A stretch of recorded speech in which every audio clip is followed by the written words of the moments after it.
So what's this video about? See the sign? Choice matters. That's a hint. Hi, I'm Doc. Welcome to Eminent Reflection. I want to talk about why discouraging conscientious voters from voting honestly is a bad idea. Let's start with three hypothetical candidates. We'll call them Candidate J, Candidate B, and Candidate T. Better yet, let's just go with the first three letters of the alphabet and call them Candidate A, Candidate B, and Candidate C. Now, imagine that Candidate A is the one you plan to vote for. Perhaps mainly because you're afraid that Candidate C will win unless Candidate A gets enough votes to beat that scary Candidate C you're so afraid of. In fact, you might even prefer Candidate B over Candidate A. But perhaps you think Candidate B can't win. Maybe because the big party he's been so helpful to in return for letting him run for their nomination cheated him out of their nomination again. Or for whatever reason, perhaps the process of electing Candidate B at this stage in the game just seems like it would take more work than you figure enough people are willing to put into it. So, you feel that it would be a waste of your vote to even try to elect the best candidate. I mean, why should you put effort into getting what you want if other people have been convinced not to put effort into getting what you want, right? If you come across someone who plans to vote for the candidate they think is best, and perhaps you even agree with them about which candidate is best, why would you even consider encouraging them not to vote for that candidate? I mean, it's not democracy if we're not allowed to disagree.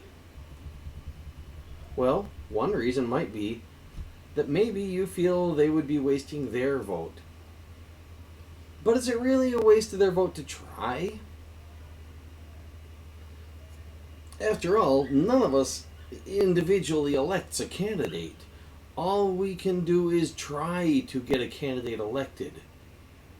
Wouldn't giving up and failing to vote at all be much more of a waste of their vote than casting the vote they actually think is best? Perhaps they are onto something that most people haven't figured out yet.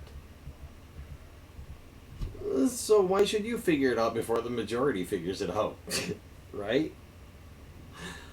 But imagine you decide to tell that voter that their intended vote for Candidate B would be a waste of time. And imagine that they believe you. So they vote for their second choice, Candidate C, the one you're afraid will win. Did you really help your cause? Or what if they believe you and give up, and then Candidate B, who you are not at all afraid of and perhaps even support more than Candidate A, comes in second place to Candidate C? So the evil Candidate C wins because not quite enough people voted for Candidate B, because some of the people who thought Candidate B was the best choice chose to game the system by voting for the lesser of two evils instead of voting for the best candidate. Wouldn't that mean you were the one who had cast a wasted vote? After all, you could have joined them in trying to increase the odds of Candidate B coming out ahead of both candidates A and C, beating both evils rather than being beaten by both evils, and together you could have helped to defeat the candidate you were afraid would win. Wouldn't that be better? In this hypothetical example, according to the kind of faulty logic that says voting independent or voting third party helps the worst candidate win, the candidate that you would have managed to help win is that evil Candidate C that you were so afraid of. By voting for the lesser evil candidate who was going to come in third place, you helped the worst candidate defeat the best candidate. Or did you? Well, If you think that voting for a candidate who is unlikely to win helps the worst candidate win, then it would seem so. But no, the only candidate you help is the one you vote for. In this example, that candidate just didn't win. You didn't help the other candidates win. You helped one that didn't win.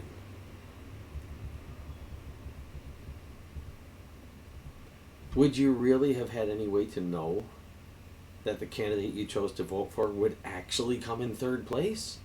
Of course not. You might have known the projected odds, but those projected odds are not the actual odds, and the actual odds change. Voters collectively make the actual odds, at least within the limitations of just how democratic the system actually is. But that's a different discussion.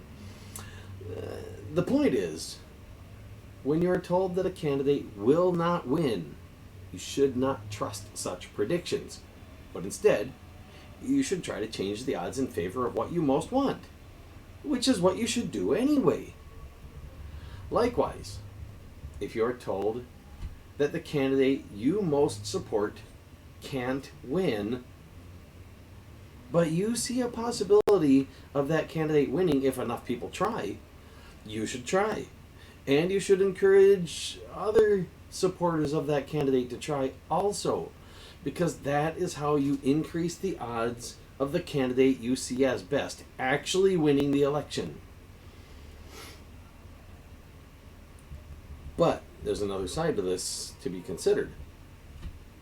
What if people who are still undecided on who to vote for were to see you or someone else trying to pressure such an honest, conscientious voter into voting for who you say should be voted for, rather than voting for who that voter actually wants? They might just think that's quite an undemocratic thing to do, because it is. Might that not have some potential to drive them in the opposite direction of what the person pressuring that voter had intended? If someone hears you trying to scare people into voting for one candidate to keep another from winning, rather than for any positive reason, and they see your behavior as being undemocratic, might that not encourage them to vote for the candidate you're against as a way of opposing your anti-democratic stance? The answer is yes.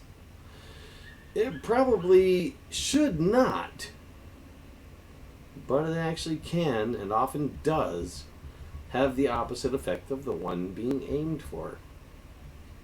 In fact, the USA is currently in an election where many people are encouraging each other to vote for the candidate that they themselves fear most, in exactly this way, inadvertently. Not what they're trying to do, it's what they're accomplishing. Consider Trump supporters, for example, who know he's dishonest and unruly and a bunch of other bad stuff. Yeah, most of them know. But they hear him saying that people are trying to keep them from getting what they want, and they agree with him about such things. They agree people are trying to help keep them from getting what they want. Sure, somebody might also be telling them what they want, and they might be believing that as well, but that's, again, another issue. If they see you discouraging potential voters from trying to elect the candidate they really want, don't you think that might encourage them even more to vote for the candidate who says he can do whatever he wants and implies that his supporters should be allowed to do whatever they want just like him? It tends to go something like this. The Trump supporter says Biden is bad, so we should all vote for Trump. Biden supporter says Trump is worse, so we should all vote for Biden. The Trump supporter thinks, I'm not letting that liberal tell me what to do. No, there's no way I'm going to let Biden win, so I got to get everybody to vote for Trump. Okay, probably not in so many words, but something along those lines. Meanwhile, the The Biden supporter is thinking that the Trump supporter just admitted that Trump is worse and is still planning to vote for him. So now I'm all the more determined to get everybody to vote for Biden, because otherwise nutcases like that are going to get Trump reelected. But imagine an undecided voter heard that conversation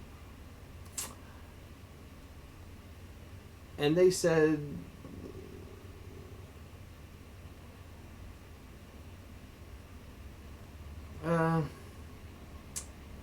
what's up with that? You know, what are you guys thinking? You're both supporting bad candidates. I mean, they might be thinking, you know, okay, those two are supporting bad candidates and are both being jerks about it. But I don't think a good candidate can win, so I should probably give up and not vote. But the Biden supporter did sort of make a case for voting for Trump, and the Trump supporter did sort of make a case for voting for Biden, so if I'm gonna vote, it should be for one of those two, right? And not someone better, who I'm told has a slim chance of winning, right? Okay, so imagine the Bernie supporter talks to these, you know, these two, the Trump supporter and the Biden supporter, and they're like, why? Why don't you just vote for the best candidate? And the Trump and Biden supporter, you know, they'd say, well, you know, because Trump is bad, because Biden is bad. Okay. Are you disagreeing with each other? Yeah, we're disagreeing with each other. And it's like, do you think Biden is good? The Biden supporter is, well, he's better than Trump. Well, do you think Trump is good? Well, he's better than Biden. Do you think they're good? Do either of you think Bernie is good? I've tried this. It's not uncommon. In fact, it's the most common thing I find for both sides to say, yeah, Bernie's the best, but he can't win. Well, what's up with that? What kind of a democracy do we have if the candidate that most people think is the best can't win? Is that even true? Is our democracy really that broken that the best candidate can't win? Or is it just that too many voters have been successfully discouraged from voting, and that's why the best doesn't win? Not that they can't. They don't. Because people choose not to vote. Unless they're going to vote for the lesser of two evils to stop the greater of two evils. And which one is the lesser evil?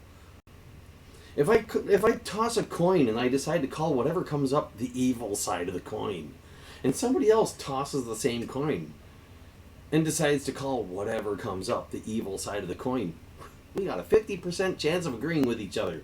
That's about what we have in our elections when it comes to the so-called lesser of two evils. About a 50% chance of any of those people who see one as the lesser evil agreeing with any other person who sees one as the lesser of two evils. The other half the people think that the one they're calling the lesser evil is the greater evil. Or it might go something like this. Trump supporter says Biden is bad, so we should vote for Trump. A Bernie supporter says, I'll be writing in Bernie, so no thanks, but you go ahead and vote for who you want. Let's all support democracy. Meanwhile, a Biden supporter listening in thinks that Bernie supporter is going to make Trump win if I don't do something about it, so I better convince that Bernie supporter to give up and not vote for Bernie. And I better convince people not to vote third party too, because all of those voters want to keep Trump from winning just like I do, right? Not realizing, of course, that they're just as likely to be inadvertently convincing those people to vote for Trump. And even more likely to convince them not to vote at all. Neither of which helps them defeat the candidate they're scared of. A Biden supporter says Trump is bad, so we should all vote for Biden. A Trump supporter listening in thinks something along the lines of, I don't like the way that liberal's telling people what to do, so there's no way I'll let Biden win, because They just made me all the more determined to get everybody to vote for Trump. Again, probably not in so many words, but the Bernie supporter they're actually talking to says, I'll be writing in Bernie, so no thanks. But you go ahead and vote for who you want. Let's all support democracy. So the Trump supporter thinks that's a good thing. Some undecided voter overhearing all of this might think something along the lines of, only the Bernie support is really making any sense. But I don't think a good candidate can win, so I should probably give up and not vote. But if I do, it should be in opposition for the pushy people like those other two who seem to hate democracy and would rather vote for a lesser of two evils than to help a good candidate beat both evils. In the end, those who are pushing for people to vote for a certain candidate by discouraging them from voting honestly are more likely to convince people to vote for the candidate that they oppose, or to simply give up on making things better and not vote at all. So I would like to ask those who would discourage honest, conscientious voting, is potentially helping the candidate that you're most scared will win really what you want to be doing?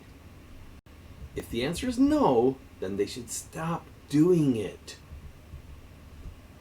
If you want to do something positive, encourage people to vote for who they actually want, rather than helping a candidate get elected who they really don't want. The USA's election system was designed broken and has gotten more broken since then through the use of fear tactics and hyperbole to discourage honest voting. The best candidate can win. It's just a lot of work to make that happen, and none of us can do it alone. People saying a good candidate can't win. Think about it. It used to be people would, say things like good always defeats evil.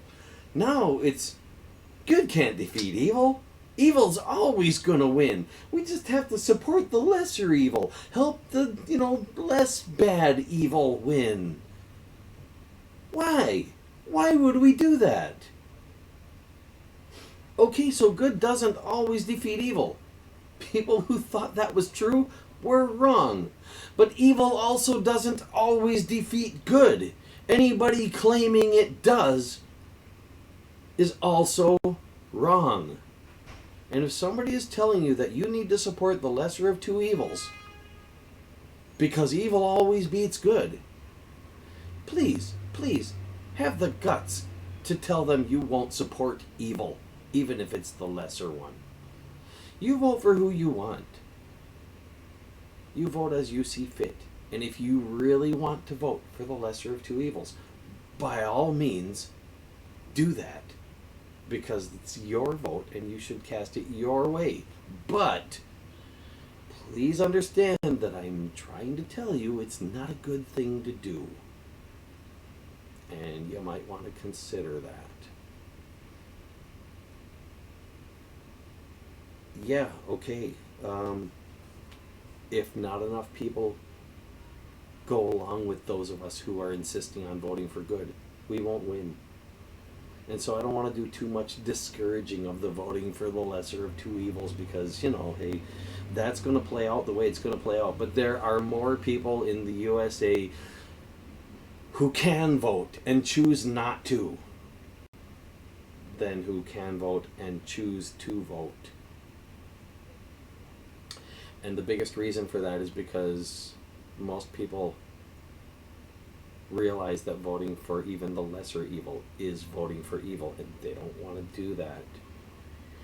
But they also have been convinced that good can't win. So please, encourage those people to vote for good, whether you're going to do it or not. Encourage the people who otherwise will not vote to get out there and vote for whoever they think is best. Encourage everybody to vote for who they think is best if you dare do that. Even the people who support the candidate you think is worse. Just ask them to do some research. Be thoughtful and considerate about it.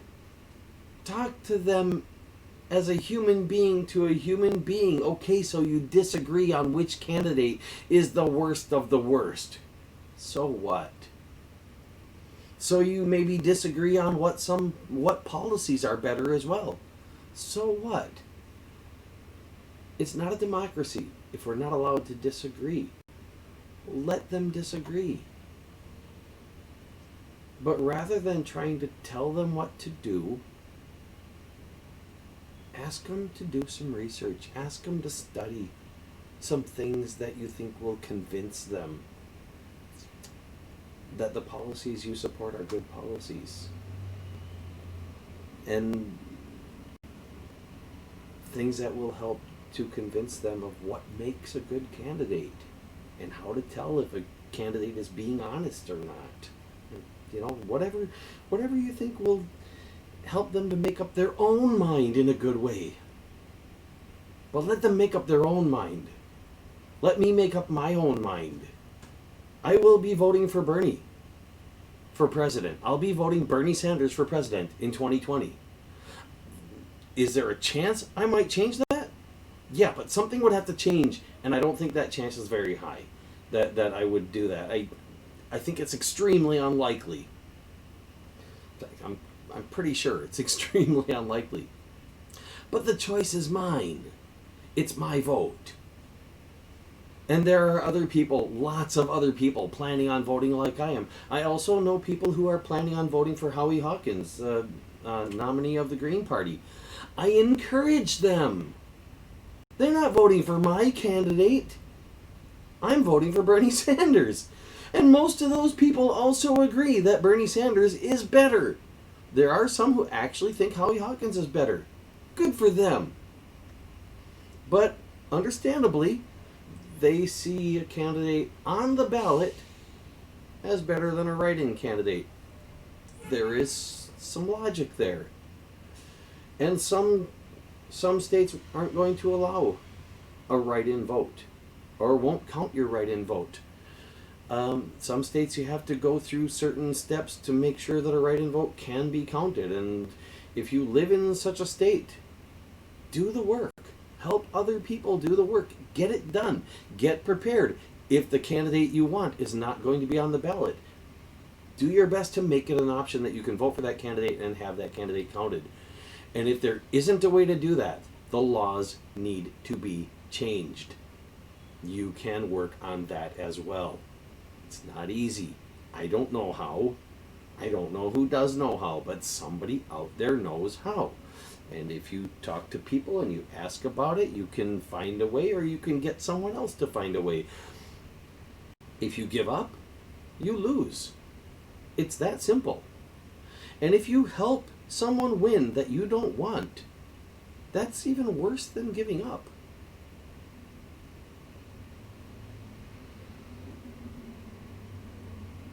That's working against yourself. In that case, you're not just defeating good, you're defeating you. So, yeah, we're not in this alone. We're in this together. Not me, us. All of us. It is a lot of work to make good things happen. But that work is worth doing. I've spent just over 50 years so far working on an electoral system, an election system that I'd like you to look up if you wouldn't mind doing that. Anybody who's watched the video this far, I figure you might just be ambitious enough. It's called Briars. Look up hashtag BRIRES and see how elections should work. Perhaps I should make a video on that topic soon. Let me know in the comments what you think. I hope you like this little monologue, and I hope it's given you some things to think about that are worth sharing with others. Please have a discussion with me, with other people. Just have a discussion. Don't just tell people what to do. Notice, I'm not telling you what to do. I'm asking, please do this. Please support good. Please do better than just helping one evil defeat the other evil. Because good can win. We, the people, can still win. Elect good, defeat evil. Thanks.